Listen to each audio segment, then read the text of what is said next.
There you go. Great, thank you. Welcome to tonight's session on leadership. We are putting together a way to get together, make decisions, collaborate for a stronger and more vibrant club. I'd like to introduce our presenter tonight. You're going to get another long one, Lance, and I changed the number in it for you. Lance Miller, 2005 World Champion of Public Speaking and award-winning speaker and leadership and communication coach. Lance has spoken as a guest on over 150 television and talk radio shows and delivered over 5,000 presentations in more than 80 countries. Lance brings a unique mix of talent and life experience to the podium.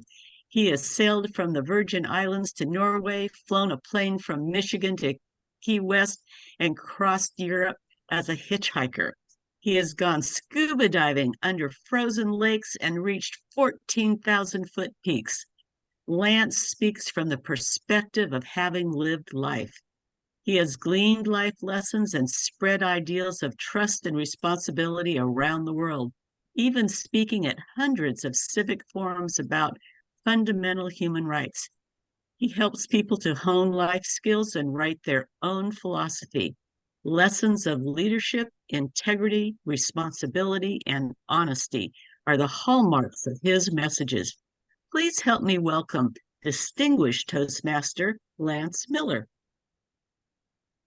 Well, thank you, Sally. I think my mother wrote that for me. So, and the scary thing is I did all that in one. Yeah, I did all that in one day. That was the amazing thing. So anyway, it's great to be back with you. It's fun. Actually, this is the first time I've really done this with the district where we're like doing a monthly training, and I get to come back in and have another conversation, each month. And the information I want to go over today is something I use in business and any type of leadership situation I'm in, any type of almost human dynamic situation I'm in where I'm with people. And that is there are 5 primary points of agreement that I've found I need to put in to create a workable group or to create a team-like atmosphere. And I was sharing with you before we were talking that I grew up in a relatively large family. I always like to say there were 6 kids in the family. They were all boys, except 5 of them. So you can do the math on that one. And it was in a little town in eastern Indiana. It was a great place to grow up. I think I was the 5th generation in the town, so it wasn't someplace we were new to. And we raised horses. My dad wanted to make sure the kids were busy, so we built a little barn by the house. We raised 6 or 8 horses at a time and had a couple ponies and would regularly have them bred and would take care of the foals. And actually, it was just a phenomenal way to grow up with that much hands-on activity. And my family had a milk and ice cream processing plant, manufacturing plant, small dairy company. So I grew up picking up milk on the farm and working in the dairy and making ice cream and stuff. And one of the things I got to do on a regular basis, starting at about 13 years old, was unloading semi-trucks with material about every other weekend. So what was interesting to me is as I got on later in life and I started doing a lot of personal assessments on where I was being successful and where I wasn't being successful, a lot of those early life lessons started to really play a tremendous amount of importance to me, because I had been very successful in like running our barn and taking care of the animals. I was very successful in I was in the 7th grade, I was putting work crews together to unload trucks. And I did all that through high school for 6 solid years. I was putting teams together, and we'd have just different situations we get into. And it was a great drill on leadership. And I realized that I developed a little bit of a system for this. And as Sally mentioned, I've done a lot of adventure type of activity. I got my pilot's license when I was 19, and I've flown all over the eastern U.S. I sailed across the Atlantic. I've rafted most of the roughest white water in America. But each one of these was a trip I was going on, and I was very successful at the adventure stuff. When I got into businesses, it was a dog's breakfast. I was really banging around in it and didn't seem to really had that same type of success is very frustrating for me. I'll share some stories with you with what I learned, but everything I'm going to share with you didn't come out of a book. It was me looking back at what worked for me and me codifying what I do. And that's what Sally had mentioned in the introduction. I've read a lot of books on leadership, and it was interesting. I was on a mastermind call earlier today, and we were discussing, visionary leadership. And they came to me and I said, the only reason we even have a term called visionary leadership, the only reason we even have a term called servant leadership is people don't know what leadership is, and they do it wrong. And then they go, oh, we need to be a servant leader instead of an oppressive leader. And what has turned in with leadership a lot of times, it's like, I am your leader, therefore you will do what I say. What is it? Get on your treadmills and run harder, and that's sort of what my experience with a lot of leadership was. There was a boss and I wasn't the boss and I did what he said, and that was leadership. And that's not actually leadership. There's no leading that happens. It's actually, I find that to be quite oppressive. The leadership is getting everybody on the same page and building a team. So what I'm going to go through with you today is 5 points. We have plenty of time to do that today. 5 points of agreement that I look at. And I'm going to flip over to my PowerPoint here. Let's see, it should be that one. Let's see, there we go. Okay. And I have this program I call Leadership is Everybody's Business. And the whole idea here is, if you're leading a group of people, everybody should be on the same page. So it's not like I know where we're going and nobody else does. So let's just do a little bit of a dive into this. So we start off with the definition of lead. Now, those of you that have been to some of my seminars, I don't know, have you ever been asked if you had to go to a desert island and you could only take one book with you, what book would you take? Well, I'll tell you, I would take the dictionary. The dictionary is the most fascinating book I've ever read. It's got tremendous history in it. It's got tremendous insight. And I did a course on how to study several years ago. And one of the things we had to do was learn how to look up a word and get the conceptual understanding of what the word was. And you got to go down in the derivation and look at where the word came from. And we have to realize that there was a point in the evolution of man on planet Earth where we didn't have that word. And we would sit around the fire and grunt. And then somebody said, well, let's make that sound mean this. And there was a history to it. Well, the word lead, there's all this controversy over what is leadership, what is good leadership. Well, where do you find out what the definition of leader is? Or I'd start with the root word lead. So I looked it up in the dictionary, and the definition of lead comes from an old English word, meaning laden, and it means to go. And I went, oh, well, that makes sense. You can't lead people unless you're going somewhere. I mean, you can't lead people to sit and do nothing. There's no leadership involved in that. And you look at, if you have a guide or a leader that's, let's say, a tour leader, you're going someplace, right? And that tour leader is taking you someplace. And then when I look back on all the things I've been successful at, like all my adventures, I was always going somewhere. All my flying, I was going somewhere. And because I knew where I was going, I was successful at putting all the other pieces in place. So really, we look at this, it means to travel or to go someplace. So the first point I'm just going to say in leadership, there's two things it's going to be a real short seminar here. So the first thing you have to do is know where you're going. And that may sound simple, but I could probably ask you on the call, how many people have worked in a business and you didn't really know where you were going in the business, right? You just went to work every day. And there was no goal or game you were trying to accomplish. I'm going to pop out of this just so you can see me a little bit better for a second. And so I look at things like an NFL football team. We're in the middle of football season right now. And I always say, how hard would an NFL team play to win the Super Bowl if the owner was the only one that got the Super Bowl ring? Right? Everybody on that team wants to win. They all know where they're going. They're all trying to win the game. And I've worked in businesses where nobody knew where they were going, and those actually weren't very fun places to work. But when you get on a team and everybody's trying to accomplish something, we all know where we're going. It unifies what we're doing. Now, I'll just tell you, because we're in Toastmasters. When I got in Toastmasters, we had about 35 people in the club, and I tell this story all the time, but we wound up about 6 or 8 months after I joined having about 12 people coming to a meeting. And we decided, we met one day, we had 5 of us that showed up. We met, we decided to build a top 10 club in Toastmasters. And we went, the idea was, if we're going to do this, let's win with Toastmasters. You know, let's not sit here and sort of almost fail with Toastmasters. And when I look back on it, I hadn't really deciphered this leadership stuff, but what we decided where we were going.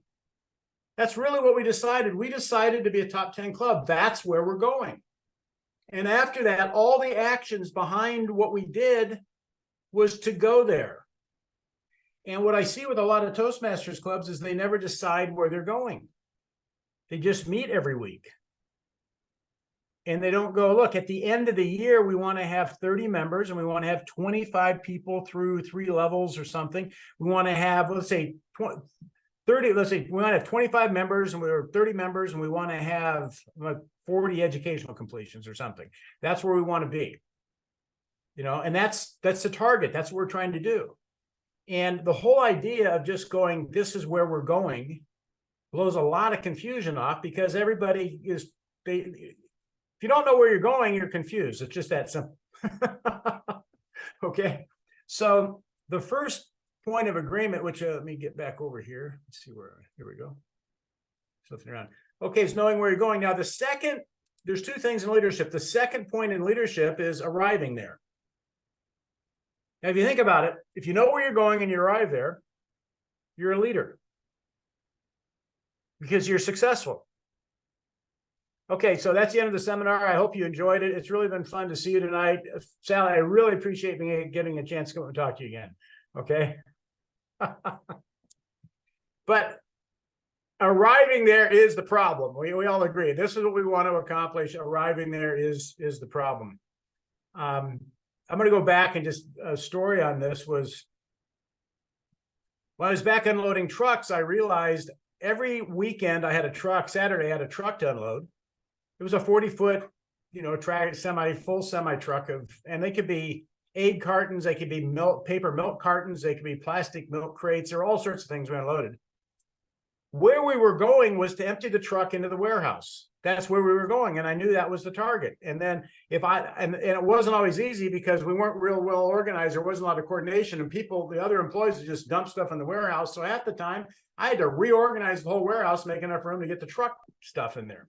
But I had to figure out how to get there, and then by the end of the day. So let's see. An organization runs on primarily 2 things. And I said, I like to keep these relatively simple. The first thing it runs on is communication. And we're not going to talk a lot about communication today. We're going to talk about the second thing it runs on. It runs on agreement. Okay. Now, the way you get agreement is with communication. It's that simple. But if you look at, let's say, okay, so my definition of agreement, this is, again, look in the dictionary. Here's my definition of agreement. It's cooperation without conflict.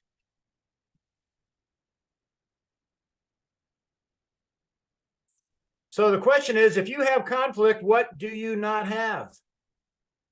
Agreement, right? Now, let's just look at a conflict. This happens. I grew up in a rural area, so we were used to red flashing lights. In California, there was a light out the other day, and they had the red flashing light. Nobody knew what to do. There was all sorts of conflict on how to get through the intersection. Okay, so there were horns honking and people sort of stopping, and the traffic was all stuck. There was no agreement that when they're flashing the red light, people weren't sure what to do with that. And we have an agreement that people drive on the right-hand side of the road.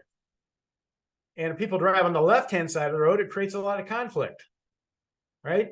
And so, you know, we look at a work environment, the littlest things can create conflict. Like the office opens at 9 o'clock. I used to do a lot of training for a consulting company that trained dental offices on how to administer their practices. And we talk about the office starts at 9 o'clock. That means everybody's got to be there in their seat at 9 o'clock, and somebody walks in at 10 after 9. It throws the whole day off for everybody. Creates a conflict because they don't have the agreement that they need to be there at the right time.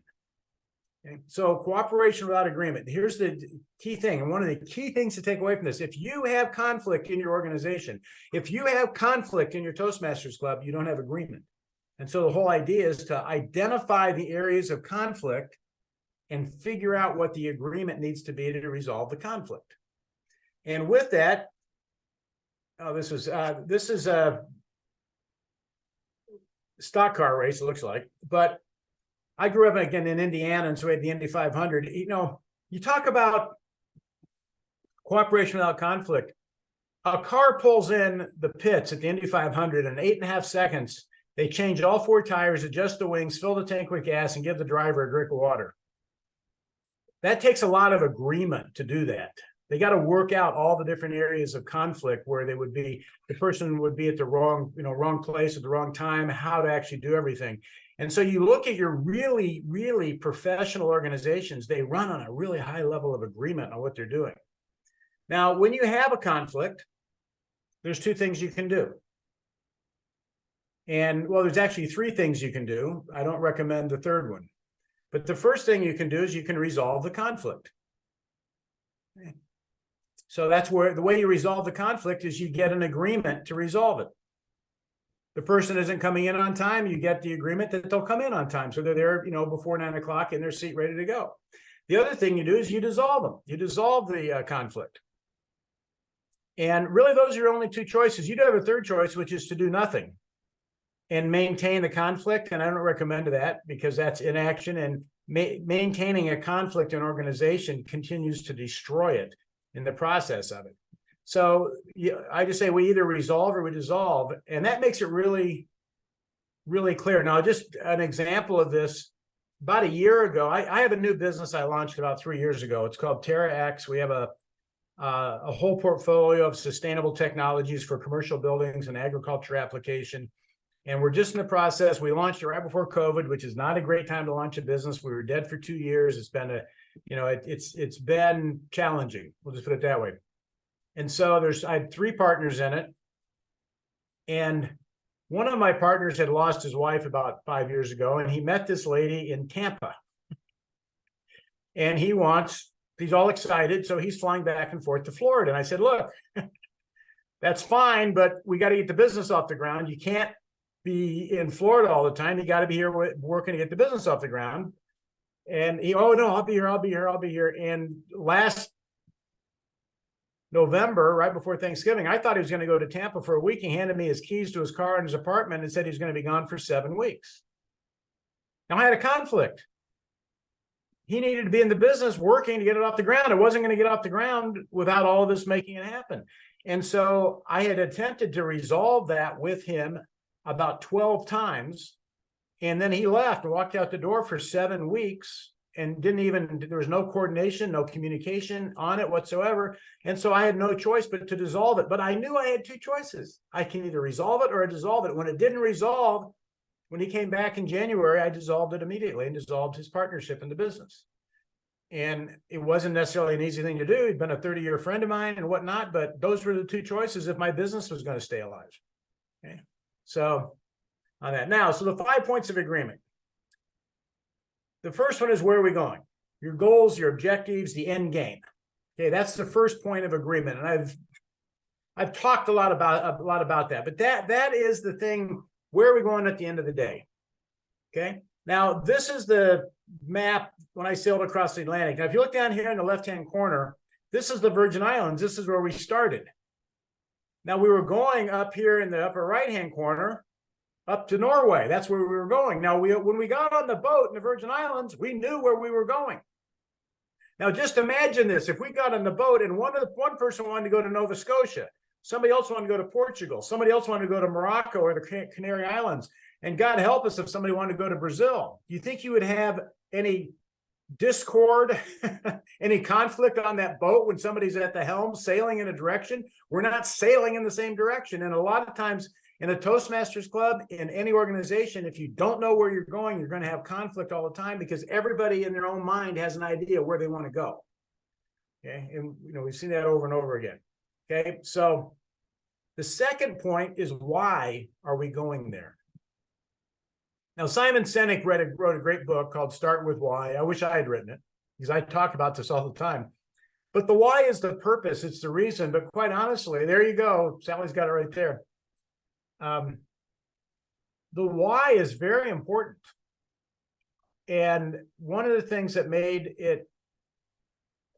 been successful at doing, and I didn't do this in my early years, but I was very successful later, is I would talk to the people that pop out just so I can see them. I talked to the people I was working with, or were working under me, and I would have personal conversations with them about why they were at the job. What did they want to accomplish? Because they had a why that they were there.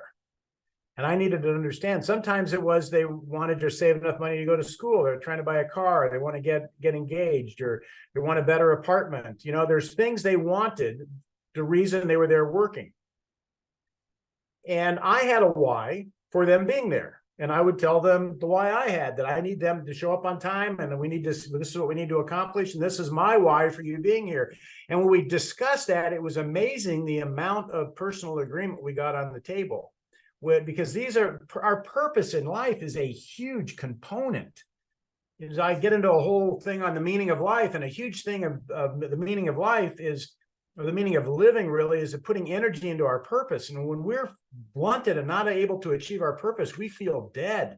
And so let's look at this in a Toastmasters environment. You have a lot of members in your Toastmasters club. It'd really be great to sit down when as a leader in the club and just talk to them about why are they in the club. This is a one-on-one conversation over coffee. And it may not be the primary thing, but you just bring it up. I'm just curious, why are you in it? What do you enjoy about it? A lot of people, in my surveys, people like to have fun and they like to see their friends. That's a big reason for being in Toastmasters. I've been in Toastmasters, 33 years now or something. I can improve in my speaking. I'm not saying I can't, but I don't have much hesitation or reservation in speaking. And I can improve my leadership, but I know how to lead things, and I do it pretty effectively now. But the thing I enjoy are the friendships I have there. A big part of me being there, and a big why, is helping others get out of the organization what I got out of it. And that's why I'm talking to you tonight, to help people get out of the experience what I got out of it. That's a huge why for me. And when I don't have opportunities to go talk to people and share my stuff in Toastmasters, I start to get a little frustrated. And fortunately for me, I have a pretty steady flow of people calling, wanting me to do stuff. But every now and then I'll have a 6-week period and nobody called, so it's like, okay, not that I have copious amounts of time, but it's a purpose of mine. So your why is a major, major component. Now, I was talking about the sailing trip. When we got on the boat, we had 15 of us on the boat. We had an 84-foot boat we were on, a schooner. And there was a couple on board that the captain and his wife invited along. We were all college kids. There were 9 college kids on board because the captain didn't know what to do with these college kids. So there was a couple, and they didn't really they were going to just help. That's what they were going to, they didn't really have a why to go to Norway or anything. And there was another guy who was a psychology student. I went to Michigan State, out of Michigan State. And he was going to study all of us and do an analysis on us under the stress that we were under sailing and stuff like that. And I'm like, get out of here. I want to go sail the sailboat. I don't want somebody looking at me on how I'm not handling the 15-foot waves very well or something. I wanted to learn how to handle the waves. I wanted to learn how to do stuff. It was interesting. The first leg we went on, which I'll get to in a second, was to Bermuda, and we had some high seas in that area and stuff like that. And Dan, the psychology guy, was seasick the whole way. Now, the rest of us got a little seasick, but we wanted to be there. We had the why of being on the boat. So we got over our seasickness. We had the purpose of being there. He didn't. And so he was down below throwing up the whole way. And then Hap and Nancy, the couple, they got off in Bermuda, and Dan got off in Bermuda. And all the people that didn't have the why to go to Norway and go on an adventure got off the boat. And all of a sudden, the team came together and we were getting along great. And again, we can see that if you've worked in organizations, you'll see somebody comes in and they don't have the purpose of being there anymore. They have another game they're going to do, and you can see that wane in them. And you can see that in your Toastmasters club when somebody just doesn't have the interest anymore. They don't have the purpose of being there. So the why is a very important thing to get established. And a lot of times we can do that. That, to me, it's a very important thing as a leader in a group. For 7 years, I led international human rights marathons, and these were freebies. I wasn't getting paid to do it, but we'd run for 2,000 or 3,000 miles across 6 or 8 weeks. And then we started cycling because it was a long way to run. We had an international team come together. We'd meet in, I don't know, England or Greece or someplace, and then we'd do this whole path. And we had to get everybody on the same page. And that's why we knew where we were going. And that's where I started working a lot of these points out. And then I got the why established for everybody. Now, everybody had their own personal why, but I said, this is what we're doing. There were some very oppressive human rights violations going on, specifically in the religious discrimination area in several countries. And our purpose was to bring attention to that and get those laws changed. And that's what we're doing. And we really drove that home, and everybody got on board with that why. And that's what powered us through some really tough times. So our second point, I'm going to pop over here. Let's back up, is why are you going there? Now, the third one is how are you going to do it? And that's a big one. That's actually a big one. But let's look at the map here again. So here's the map. We're down here, and the way we were going to do, we agreed how we were getting to Norway. We were going to Bermuda, and then we were going to sail to the Azores. Then we're going to go to Southern Ireland, and then we were going to go up through the Irish Sea. We didn't actually go through Ireland. We kept the boat in the water. And then we're going to go across the Caledonian Canal and then wind up in Norway. We knew the path we were taking. We all agreed on where we were going. But there was a lot of other components to the how. How in the organization is the planning, the strategic plan, which is your high level 30,000 foot plan, what you're doing. And then you break that down into tactical pieces. You have the administration you're going to do. You have your policies that you're going to operate by. And the policies are basic agreements. And just to let you know, we talk about putting agreement in. My club, we have written probably 15 or 20 of our own club policies. So we have a policy, and I'll just give an example of a couple. And this is where we had conflict. We want every speaker to speak in every meeting. And especially when my club was 95 members, that was a challenge because we'd have 45 people at a meeting. And so we developed what we called a table topics speaking order. And the table topics master needed to call on the people without a role first, and then on guest.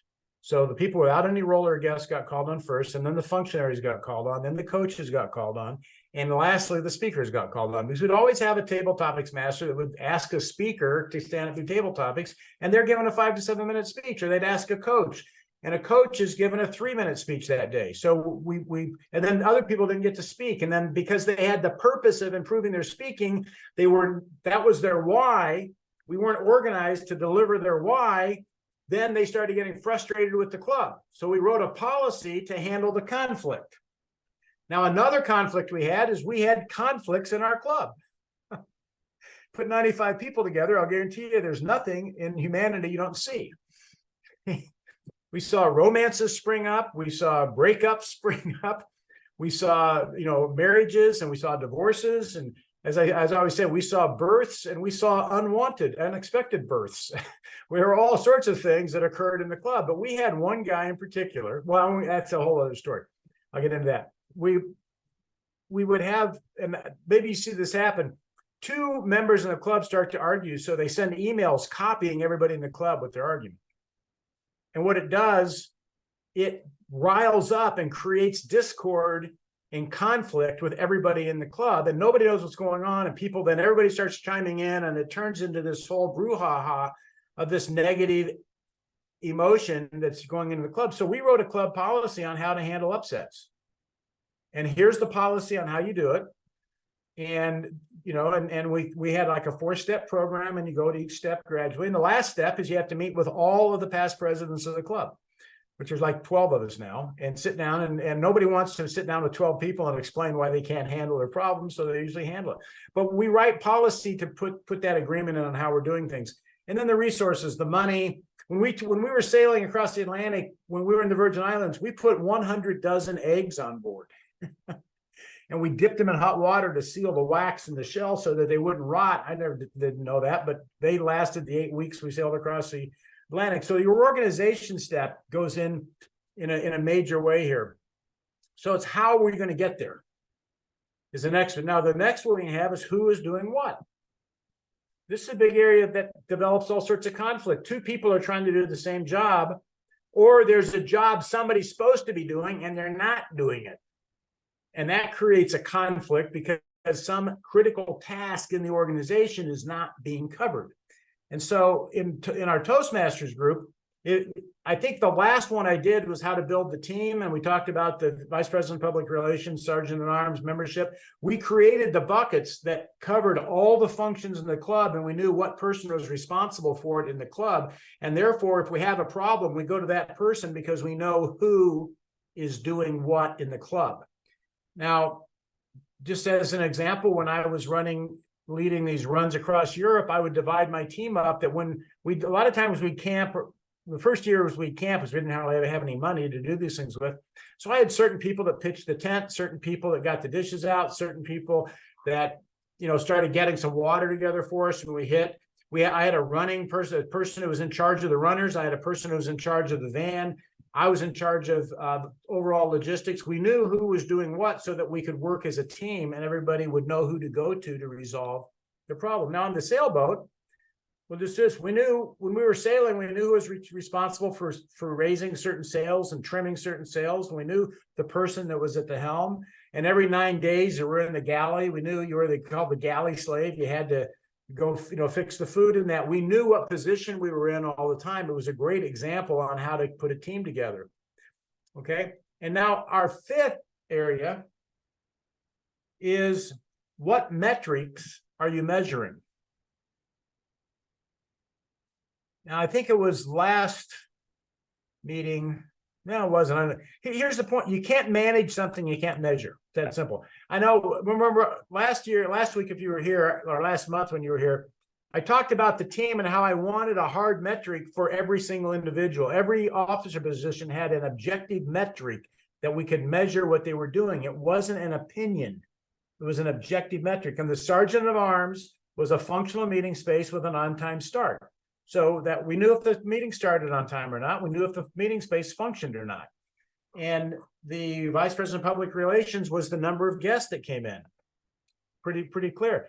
So when we were sailing, we had a compass heading we were measuring. We had our boat speed. We had the miles traveled every day. We were doing longitude and latitude with celestial navigation. We had barometric pressure we watched to make sure if we had any fronts coming in. We had radio frequencies we could pick up and hone in on. And so we had all these different metrics that we could measure. Now, as an example, in your Toastmasters club, there's certain metrics that we measure in our Toastmasters club. The number of guests that come every week, we have a statistic, a chart we keep on that. The number of new members, the number of total members, the number of speeches given, and the only speeches that count are Toastmaster pathway speeches. We don't allow any speeches in our club that are not a program speech because this is a training program. So the number of speeches we're giving, the total member attendance, we track the number of people that we get up at table topics. So these are just some fundamental metrics that we're tracking on an ongoing basis. Because we're tracking the metrics, we can then look and know how to manage the group and lead the group. And I might have mentioned this, and we know in our club it takes 6 members to get a new guest. To get a new member. It takes 6 guests. I said that. It takes 6 guests to get a new member. So when we're trying to get new members in, we are pushing how many guests, and we know that on average, if we get 6 guests in, we'll get 1 new member, and it may not even be one of the 6 guests. Somebody may come in from the blue, but we know on average, 6 guests create a new member. So it allows us to manage with agreement, and we're not getting frustrated and going, our membership's down, everybody's getting upset about it. No. Here's the number of guests we have. Here's how many new members we have. We're right on track. We got to get our guest up. Now we know where to go to get it. Now, one of the big things that I use this whole system for, back in here, is if I have a problem as a leader, I have a problem, I can now isolate which one of the areas I have the problem in. Because as a leader, you have a tendency, people come to you and they give you problems all the time. And you think that, oh, all I got is problems. Well, let's just say somebody comes to me and they say, we're not getting the meeting roster out on time, and people are coming late to the meeting or something. I go, okay, well, that's how are we going to do it? That's a number 3. We know where we're going. We know why we're going. We know who's responsible for that. We know what metric we're measuring. That's really a number 3. That's where the disagreement is. Let's figure out what's going on. And let's look at who's in charge of that and see what's going on with them and why they're not getting their how done from that standpoint. Or if somebody's not wanting to accomplish something in the club, they don't want to speak or something along that line, we can go, well, why are they here? And that's one of the things I ask all the time. We'll say, we had somebody join and they're not coming to the meetings. And one of the things in EC we'll go over is, well, why did they join the club? Now that may seem like a really simple question, but I'm asking it from a very strategic point, not where do they want to go? Why did they join the club? If they don't have the purpose of speaking or leading or improving themselves, why are they here? Let's find out. Somebody call them up and find out why they joined the club. And you find out that their wife or their mother or second grade teacher told them they needed to join Toastmasters, and they're just fulfilling the order, from that standpoint. But I'm going to open it up here to some questions in a second, because these are the 5 points I really wanted to just go over with you that I use continuously on a regular basis. This keeps me stable when I'm working with, groups. I have 2 partners in my business right now. I use this all the time. We know where we're going. I stay focused on the goal. And trust me, for the last 3.5, 4 years, it's been, I have to keep my eye, I have to know where I'm going. Otherwise, I get really frustrated with how things went, like I said, with COVID and all the setbacks we had. But, we know why we're going there. Our whys are really clear. We've got a good strategic plan worked out. We know who's doing what, and we don't have many metrics right now because we don't have a lot going, but we're tracking. We know we're making forward progress on an ongoing basis. That keeps a lot of the emotion and a lot of the negative emotion, I would say, that can happen in an organization, because you don't feel like you're making headway or something. And if you're tracking this, you're making headway, and you can see exactly what's going on. So I can leave the slide up if you want, but I can, I think you can see me better. So Sally, what I'd like to do, that's what I wanted to share with you. Comments, questions, whatever. We have a small, nice group here. And if you have anything you want to talk about, stick your hand up, or, just jump in here. Yeah, raise your hand, either your real hand or your electronic hand. What was that, Sally? I said either your real hand or your electronic hand. Just raise your hand and ask a question, make a comment. I'm also interested in your feedback if this made sense and you found it worthwhile. So, because it's something I use on a regular basis. So. Lindy Sinclair. Thank you. Lance, sorry to put you on the spot, but I belong to a club that's been very successful for over 20 years, been President's Distinguished every single year, and suddenly it's going into failure. So one of the things that I can see is that we've got officers who are not pulling their weight, and that may be your second point. Why are we going there? And maybe they don't have a why. But anyway, anything you can say about that would be helpful. Well, as an example, my club has been President's Distinguished with all 10 points. I mean, we were the number 4 club in the world internationally the last year they tracked it, which was 99. And since then, we've been all 10 points, right? And we will, it's like, no, we know where we're going every year. As a matter of fact, we smoked the 10 points usually. But we've had a couple of people that came in that were riding on the laurels of the club.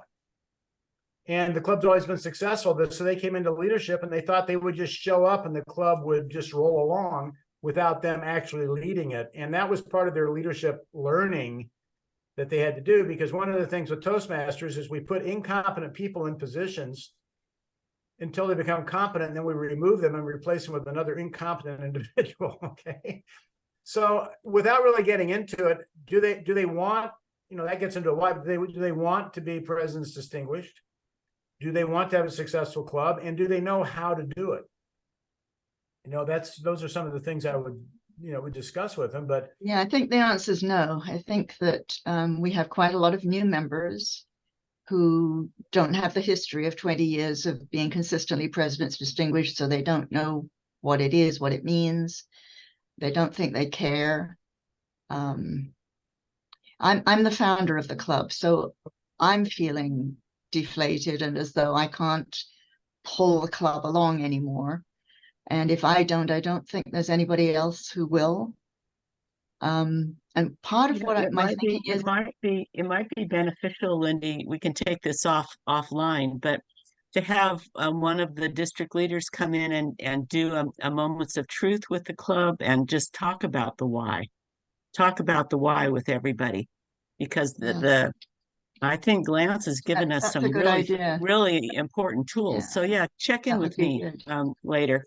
Yeah, the other but thing one I of would the thoughts that I've had is that maybe I'm the problem, and maybe I need to get out of the way and let the club form in a new way. I know how to make it President's Distinguished. And that's Well, been easy let's because, talk about that. That's or an important thing too. maybe Lance has some ideas I'd like to hear. So can we let Lance speak to this? Yeah, here's what I'm going to say. First of all, there's a club culture. And this happened to my club. Our club culture is that we get everybody, like we typically get everybody through 10 speeches in a year. We expect everybody to partake in every role in the club. And we're President's Distinguished with 10 points every year. That's the club culture. And occasionally, and see, you're still early in your year, which is good.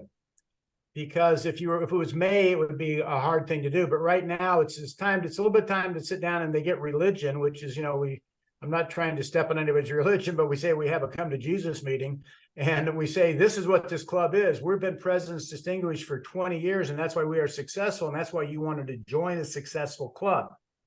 That's why you joined, or, why did you join the club? We're a successful club. Most people like this club. That's why they wanted to join it. We need to maintain that success so we can maintain the members. And one of the things I would say, clubs don't die on their own. They're allowed to die. They're allowed to die because nobody steps in and turns them around. My club would have died years ago. My club could have died 15 times if we didn't came in and make it work. But the other thing I would say that you run into is the cumulative lack of leadership experience in that executive committee, and it can come from the president, it can come from somebody else.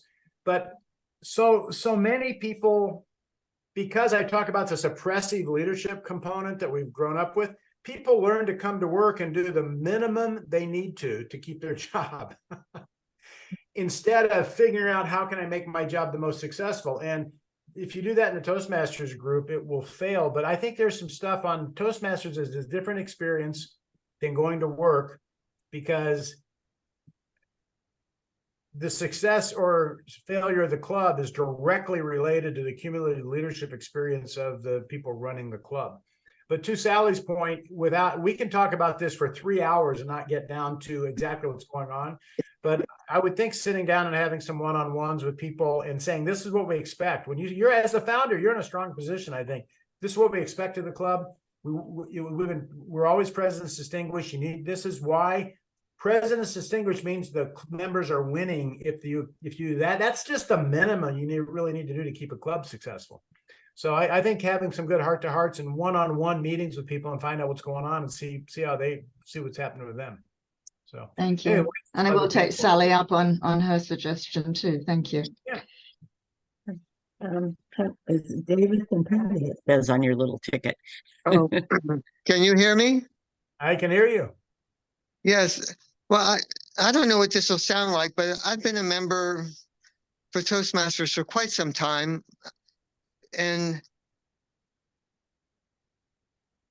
I guess maybe I was never in the governance, but for me, this emphasis on President's Distinguished is an issue in itself for me. And I'm hearing here that is the determinant of a successful club. And for me, a successful club is one that has a healthy group of members and turnover as appropriate, but a constant flow, and people that are enjoying being part of it. And I see the new metrics, or the metrics. I don't even know if you had metrics before pathways, but No, we had a completely different set of metrics.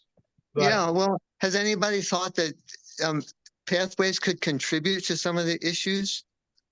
oh, well, yeah, that's a whole rabbit hole we go down, and don't get me started on pathways. But here's what I would say to that. Well, wait Patty. a second. That's, you call it a rabbit hole, but how long has pathways been around? For 5 years? Well, it was partially out there, and then yeah, I think we're on our third year. About 2013 or 14. Well, yeah, but it came Started. it came in 2020, I think, for the first 20 or 21 for the first time full time, where they dropped the legacy program. So 3 or 4 years. Yeah, on it. And like I said, with my club, just so you know, I've talked about this. I had a lot of resistance on pathways, and we put together, and again, this is figuring things out and putting the agreement there on what we're going to do to have a successful club. We created what we call a competent Renaissance speaker award.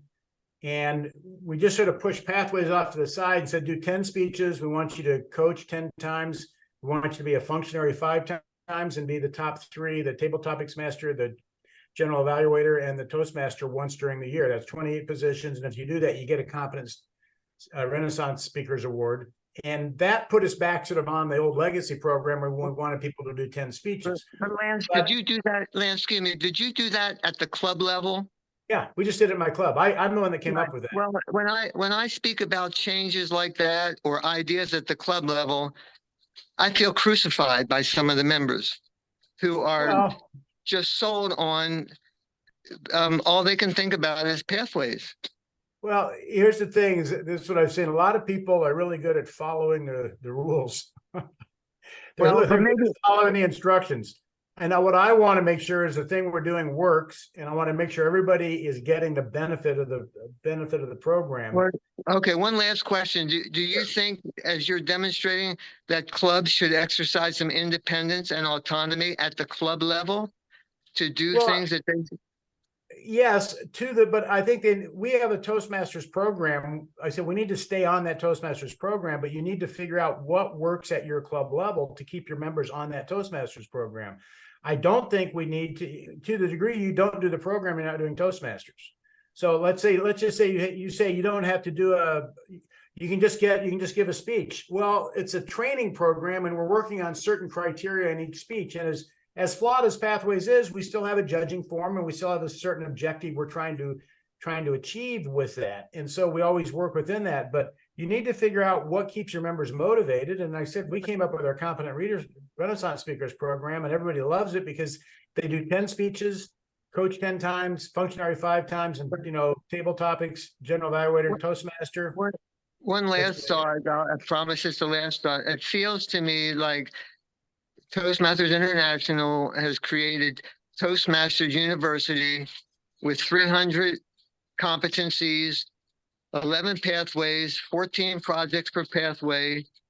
And this is what people are supposed to do. And most of the people that I see, they're looking for a fun place to go to get a break from work, not be pressured, communicate. Anyway, I'll leave it at that. But I was glad to hear that you took your club where it needed to go to succeed.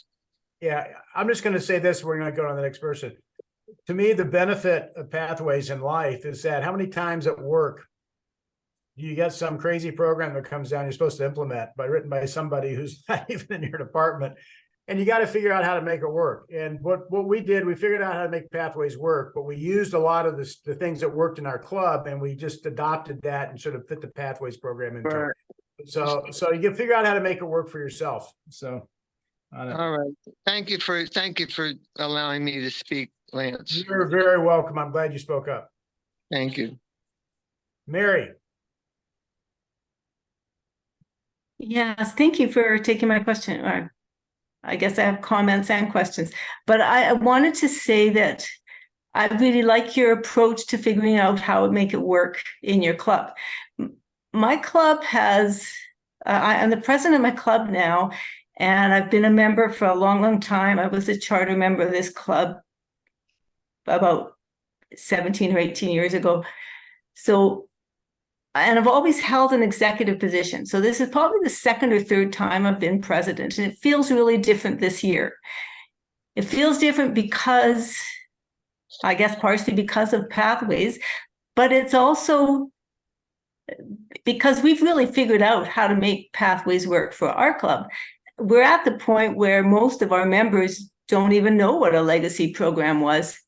A few of our members do and refer to it, but most members don't. So we've kind of decided how many educational levels we want to achieve in a year, how many members we want to have at the end of June. We've kind of got different metrics than the DCP. We use the DCP to decide our metrics, but we choose things like speaking outside of the club. We want to have 4 speakers outside of the club in a year. We want to sponsor and mentor clubs. We want to have members who are providing sponsorship or mentorship to other clubs. So we kind of make the DCP work for us. We want to develop those skills that members want to achieve. I guess what I find as president this year, I'm more aware of it, is this kind of wanting to keep everybody happy. What a miserable place to be. I was a VP membership before. I just worried about getting those guests to be members and signing up and moving them along. But now I'm the president, and it's kind of like I don't really know how to keep all those balls in the air as well. So I wonder, I guess I just want to know what your comment to that would be. Okay, so here's the simplicity. For me, this comes into where we're going. And okay. What creates morale in a group, quite honestly, is accomplishment. And it's not sitting down and having a party on Friday. It's accomplishment. And so what I set up a way so that every single member of my club could accomplish something and know what they accomplished. So every single member knew where they were going. And if every member knew they were going, the club would go where we knew we needed to go. That's why I wanted every member to do 10 speeches. Okay, so they committed to doing 10 speeches. Then all I work on is getting them to do their 10. I had to work with my VPE to get them through their 10 speeches, get them through their 10. We call it coaching. We don't call it speech evaluation. That's why I keep saying that. Get them to coach 10 times, get them through their functionary positions, and make sure that they run the meeting at least once. Their evaluator, general evaluator once. They do table topics, and we usually have people do it more than that. But what happens is they have a feeling of accomplishment, and then the happiness comes because they're actually making progress. But if they're sitting there trying to be happy without accomplishing anything, that's in their own head. There's not much. There's not much that you can do. I don't know that Solomon could handle that one. Okay. So, it's like, but what I can do is I can get somebody accomplishing or producing or moving forward or making progress. And you start to see their self-esteem come up because they're making progress. They're achieving something in their life. And that's really what, to me, that's one of the biggest things I got, that I could run my own program and figure out how to achieve things in my life. It changed my life in other areas as I won in Toastmasters. I was able to win in Toastmasters, so I was able to apply that in other places. So the main thing as president, I'm working to get everybody through their programs through my officers is really what I'm working for. And I find that the happiness or the joy comes as people move through their program. So I don't know if that helps. That's what I focus. That's why when I was president 2 years ago, and we just went full-time to Pathways, and I had 4 members that were going to quit and 3 others that were never going to speak again and all that. I sat down and said, okay, let's figure out how to make this work. So because all these are valuable members, I want them to have the benefit of Toastmasters. What's the benefit of Toastmasters? You do all the different roles in it and you learn from that. Okay, good. Let's figure out a program to do that. And I shared this. I had 3 people that refused to do a Pathways speech. And I said, great, speak out of the old basic manual. It's okay. Just tell VPE when you're done, and she's going to fill in your Pathways thing online. What happened after about 5 speeches, they started doing Pathways speeches, but I didn't force it on them.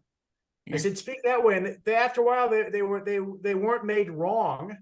You know, I say this and I go, you know, on this planet, the Earthlings don't like being made wrong. Now, there might be a planet in the universe where the indigenous population enjoys being made wrong, but on planet Earth, the Earthlings don't like being made wrong. It's one of the things I've learned. So you don't get anywhere in leadership. You don't get anywhere in running a group by making people wrong. So the way I kept my members, so I made them right for not doing Toastmasters, not doing Pathways, showed them a way they could still be in the club, said they were important. I wanted their contribution, and they got on board, and then they started doing Pathways after that. Okay? So. Okay. Great. Thank you. Elliot, you've been very patient. Oh, that's good. Thank you. Thank you very much. So, I think my question sort of addresses, I'm not sure if I think it's Davis's question, in which, as an AD and a division director, I remember going to a number of clubs, and there was one club, I felt like I was in their living room. It was great. We hung out. I think a couple of people this was during COVID. I think a couple of people had wine. I'd say, all right, what are you drinking? All right, cool. Like we would talk about stuff, and the meeting sort of had an agenda. And I don't remember there being too many speeches. I must have visited that club 4 times, and I recommended them for a coach. But the question is, and they were a small group. And so the question is I'm in a club that probably has about 14 solid members. And last year I was VP, and I'm all, okay, guys, President's Distinguished, we can do this. And what really happened in my club this year, my club president, club vice president, who is my mentor, says, we're not going to push so hard this year. That was a little going all in, Elliot, there. But thanks for the ribbon, But so here's my question. There are small clubs that everyone is all hands on deck, right? Everyone has to do so many speeches. I even said, okay, hey, look, 10 months, let's say 10 months, there's so many people. That means everyone has to give a speech every 6 weeks, like that type of a thing. And we had a lot of people who are legacy members as well, who were really just into the low level speech. And then they start a new path, and then spend the money, start a new path. I'll go up to level 2, and I'll do one level 3, and then start another one. Compare that though to a group like yours that has, how many members did you say you had? 90, and 45 would show up. Isn't there a critical mass of people? That was back in the 90s. We have okay. Where are you guys now? Just curious. And then let me follow that. 32, something like that. Okay, that actually sounds more comfortable to me. It's because that sounds like a different club than I would go to. But the big 90. There are some clubs that are very successful like that. So it seems that in a large club compared to a small club, that a large club has a critical mass of, let's call them active, motivated, officer always, chair, mentor. They'll go to the extra meeting. They'll do one of these trainings, come back and tell their club. They'll do things. They're giving speeches outside. And then there's probably, I'm going to guess, let's say the other 50 to 70% who, I gave a speech 3 months ago. I'm good. You want me to be membership? I can do that. So how do you balance out those two different types of club sets of goals? Because I think they are sort of two different sets, because the all hands on deck approach, like sailing to Norway, is not the same as being on a cruise ship, right? So, so compare those two types of clubs. That's a good question for you. Oh, that's good. And then here's the point: you got to lead. You got to lead. You got to lead the group you got, right? And for years, just totally disrelated story, but it was. I think it fits here. At 50, I got a motorcycle. And it was an Honda 1100. It was a big bike. And I had a friend of mine that had ridden his whole life. And so I was still pretty new on my bike. And we went up the coast to Carmel. And we went from the 101 down Carmel Canyon down to Carmel. And it's a great canyon, right? And he'd ridden it hundreds of times. And I'm trying to keep up with him. And I literally thought I was going to go in the ditch like 6 or 7 times on that curvy road. And he goes, wow, that was fun. What do you think? I said, I think if I keep riding like that, I'm going to kill myself. And he looked at me and he goes, yeah, you got it. He goes, I started trying to keep up with it. And he goes, yeah, you got to ride your own bike. And that was one of the best piece of advice that I got in riding a motorcycle was I had to ride my own bike and not look at somebody else and try to do what they were doing. You got to lead your own group. And here's just so that we're clear. I'm not an advocate of the current DCP program, and I don't run the club every meeting on the DCP program. We've got to do this. I'm running the club to see that the members accomplish what they do. I run the club to make sure my members are winning. And in the process of that, we accomplish the DCP. Because from my standpoint, with the number of members we have, and we'll get down in June, and we need 2 more members to get our 8 new members and all that stuff that we need, and so it's like we'll find a couple people to join, and maybe they'll drop off in September, but by God, we got the 10th point on it. So the point is, I'm running the club to see that the members are winning, they're speaking frequently, they're doing the roles are met, that everybody's progressing as a Toastmaster, and that fills in the DCP. To run it for the DCP, we go back to the why. That's not the why anybody got into Toastmasters, was to have a DCP. That was not a why. It certainly wasn't a why for me. Okay, so that's the simplicity, I would say. Yeah, and I'll just add one thing. So my goal was, we're going to get that, but the reason we want it is we like it when there's 2 speakers, don't we? I like it when one person a month, like 3 of you, writes a newspaper article. Like, we did all these things that normally we didn't do. We stretched a lot, but people like, man, we like coming to these meetings a lot more. There's always 2 speakers. We get to vote on a speaker, stuff like that. So those were the added. Anyway, thank you. Exactly. Perfect. Deborah. Maybe. Good. Oh, we've got an hour, but let's take Deborah. She's had her hand up, and then I'll turn it back over. Yes, I found that running a Toastmaster club is exactly like running a business. And I have a couple challenges with a club I just sponsored last December. There's some members in the club who think they know everything about everything, so that they don't really think they need to learn anything because they know everything about everything. So they don't understand why they need to go to officer training, even though they've never been to officer training, so they don't understand what they could possibly learn. How would you motivate someone like that? Well, to me, it comes back down to our club culture. I've been to so many officer trainings. I'm almost an officer every year in my club, right? So I'm sergeant at arms now for the 2nd year. So every 6 months I have to go to officer training. And one of the ways that it sort of comes down to your club culture, with what you get it set up, that this is what we expect when you're an officer. We expect everybody to go to their officer training. The other thing is if you have, now, quite honestly, Deborah, there's 7 officer positions. If you've got 6 of them that don't like officer training, aren't going to go, you're going to have a hard time getting much agreement that you need to go to officer training.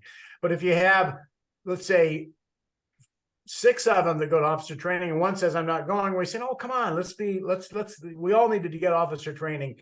And, and just, you can do it online now. I used to have to kill a Saturday morning to go drive over to someplace and go to officer training, right?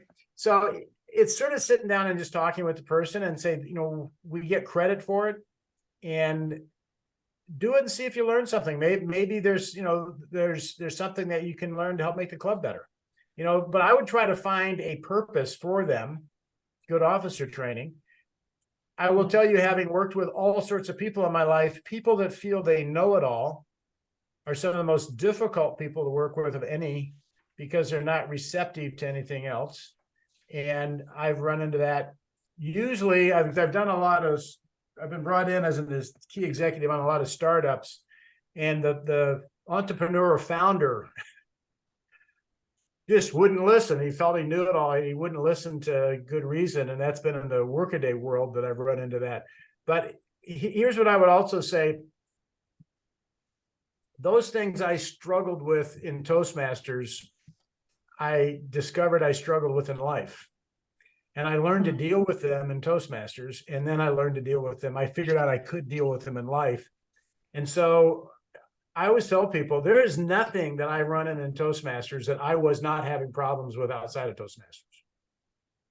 Okay. And so I use Toastmasters to work out my ability to handle that.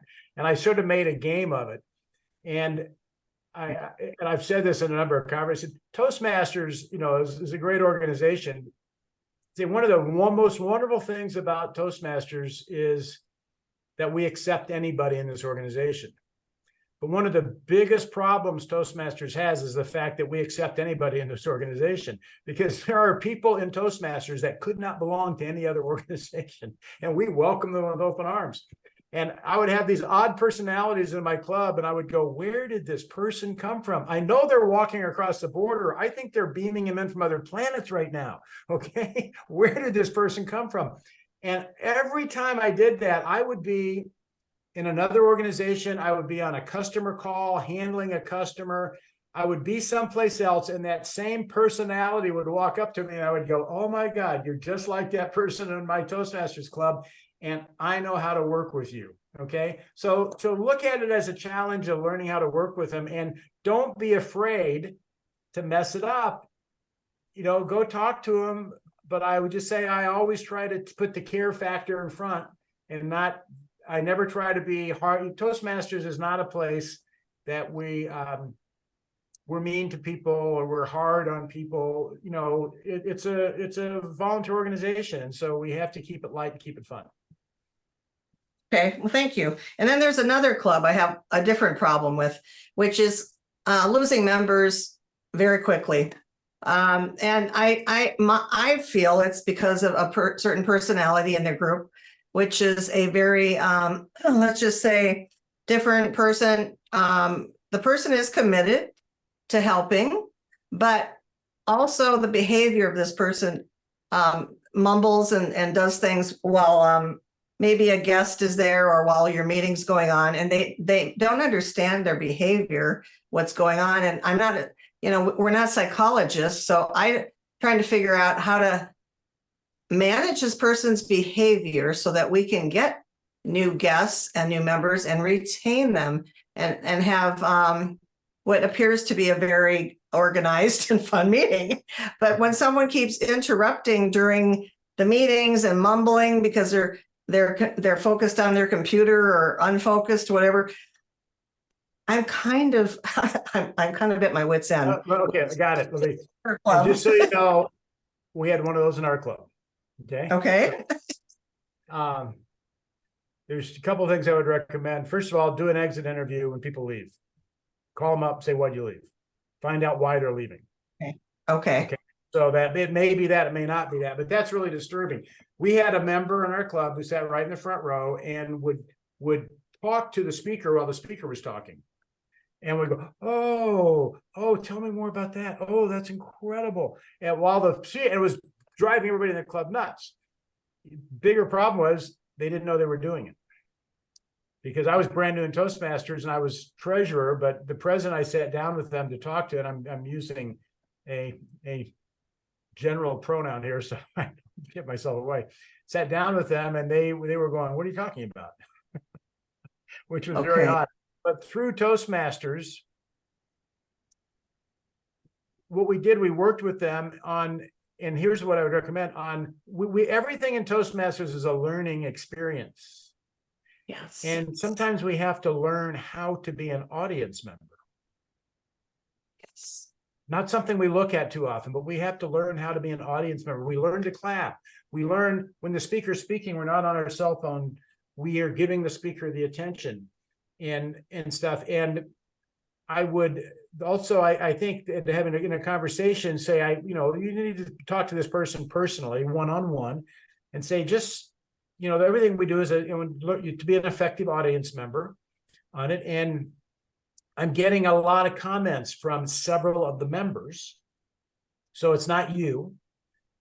They've come to me, and I don't know if you are aware of this, but when you're on your computer or you're mumbling and things like that, it's actually disrupting the other people in the audience when they're listening to a speech. And we want to help you be a better audience member so that when you're in places, you can, on that, and see if is that something of interest to them. But that's one of the things that they can work on and develop.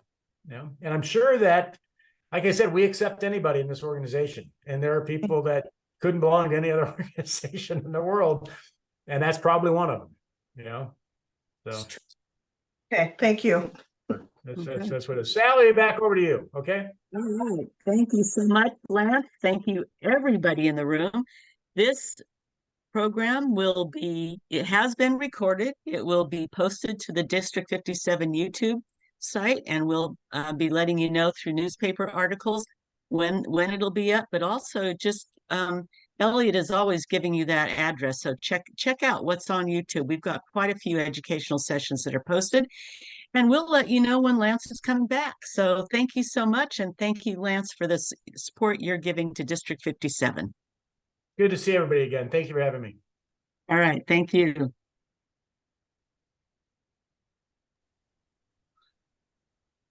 All right, that was good. All right, thank you. Stopping the recording. Here we go.